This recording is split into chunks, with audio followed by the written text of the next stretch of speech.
কিন্তু একজন ফ্যাসিস্ট সরকারের কারণে আমরা সেই বিরোধী দল কিংবা বিরোধী মত প্রকাশ করতে পারি নাই। আন্দোলনটা হচ্ছে সেটাকে আমি যৌক্তিক মনে করি। এখন এত বৃহৎ একটা সংগঠন, সেই সংগঠনের নেতৃত্বে কে আসলো না সেটা যদি আমরা নাই জানতে পারি, সংগঠনটাকে তো আমরা পানির মধ্যে ঢেলে দিতে পারি না। আমাদের রাজনীতি আলাদা, কিন্তু আমাদের ক্যাম্পাস আমাদের সবার। বা শিক্ষা বান্ধব যে ক্যাম্পাস, সেই ক্যাম্পাস বিনির্মাণের লক্ষ্যে আমি এবং আমার সংগঠনের অধিকাংশ ছাত্রনেতাই স্যারদের সাথে কোনো প্রকার বাজে বিহেভে যায়নি। কারণ হল দখল কিংবা সিট দখলের যে সংস্কৃতি ছিল সেখান থেকে আমরা বেরিয়ে আসছি। আন্দোলনটা হচ্ছে সেটাকে আমি যৌক্তিক মনে করি, কারণ এখানে আন্দোলনের মধ্যে আমার বেশ কয়েকজন সহযোদ্ধা যারা দীর্ঘদিন আমার সাথে পরিশ্রম করেছে, তারা বিভিন্ন কারণেই হোক কিংবা ভুলবশতই হোক কিংবা মিস্টেকের কারণে বঞ্চিত হয়েছে। ইতিমধ্যে আমরা সেন্ট্রাল ছাত্র দলের সাথে কথা বলেছি। কেন্দ্রীয় সংসদ আমাদেরকে আশ্বস্ত করেছে যে দ্রুত সময়ের মধ্যে আমাদের প্রতিনিধির মাধ্যমে খোঁজখবর নিয়ে যারা যোগ্য তাদেরকে আবার যোগ্য জায়গায় সম্মানিত করা হবে।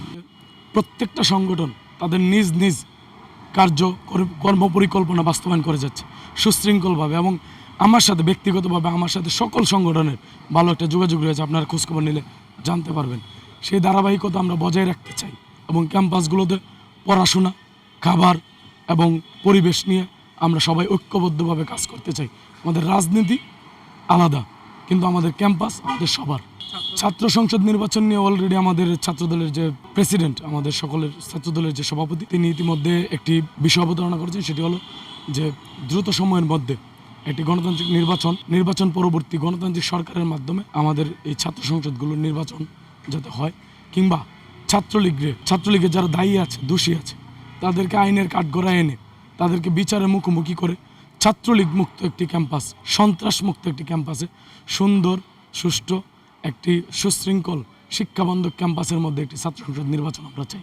কিন্তু আমার জায়গা থেকে যদি আমি বলি, আমি দীর্ঘদিন ক্যাম্পাসের বাইরে ছিলাম।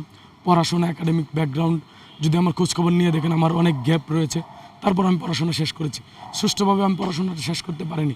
ছাত্রদল করা তো দূরের কথা, ভিন্নভাবে কোনো সাংবাদিক পর্যন্ত এই দেশে কথা বলতে গেলে হামলা, মামলা, নির্যাতনের শিকার হয়েছে। সেই বাস্তবতায় আমাদের সাথে প্রকাশ্যভাবে বাংলাদেশে সে রাজনীতি করবে সেই মানুষের সংখ্যাটা কম ছিল। কিন্তু 5 তারিখ পরবর্তী সময় আপনারা দেখতে পেয়েছেন যে আমাদের ছাত্রদলের সাথে স্বতঃস্ফূর্তভাবে হাজার হাজার শত নেতাকর্মী অলরেডি আমাদের কাছে এসে ছাত্রদলের রাজনীতিতে ছাত্রদলের পতাকা তোলে ঐক্যবদ্ধ হয়েছে। সেই বাস্তবতা আমি বলতে পারি ছাত্রদল অনেকেই করতে চেয়েছে, বিরোধী মত অনেকেই প্রকাশ করতে চেয়েছে, কিন্তু একজন ফ্যাসিস্ট সরকারের কারণে আমরা সেই বিরোধী দল কিংবা বিরোধী মত প্রকাশ করতে পারি নাই। সেই বাস্তবতায় আমাদের বয়সের একটা গ্যাপ রয়েছে। আমাদের ছাত্রদলের প্রেসিডেন্ট এবং সাংগঠনিক অভিভাবক ইতিমধ্যে ঘোষণা দিয়েছেন যে আগামী দিনে ছাত্রদল হবে ক্যাম্পাসমুখী এবং ক্যাম্পাসের রানিং ছাত্রদের দ্বারাই। আপনারা আমি এটা নিশ্চিত করতে পারি, এই কমিটিতেও আমাদের 50% প্লাস 60%-এর কাছাকাছি রানিং ছাত্র রয়েছে, এবং খুব দ্রুত সময়ের মধ্যে ক্যাম্পাসে আরেকটি কমিটি হবে, যে কমিটিতে আপনারা দেখতে পাবেন 90% প্লাস আমাদের রানিং ছাত্রদের হাতে চলে যাবে। এখন এত বৃহৎ একটা সংগঠন, সেই সংগঠনের নেতৃত্বে কে আসলো না সেটা যদি আমরা নাই জানতে পারি, সংগঠনটাকে তো আমরা পানির মধ্যে ঢেলে দিতে পারি না। সাধারণ শিক্ষার্থীদের উদ্দেশ্যে অবশ্যই আমার একটা কথা রয়েছে, সেটা হলো যে আপনারা কোনো কিছু থেকে ভয় পাবেন না।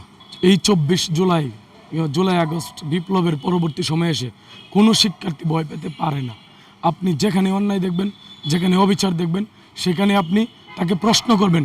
প্রশ্ন করার অধিকার আপনার রয়েছে। আপনি শিক্ষার্থী হিসাবে আপনি ক্যাম্পাসে যে কাউকে প্রশ্ন করতে পারেন যে ভাই আপনার এই কার্যক্রম খারাপ, আপনার এই কার্যক্রম অন্যায়।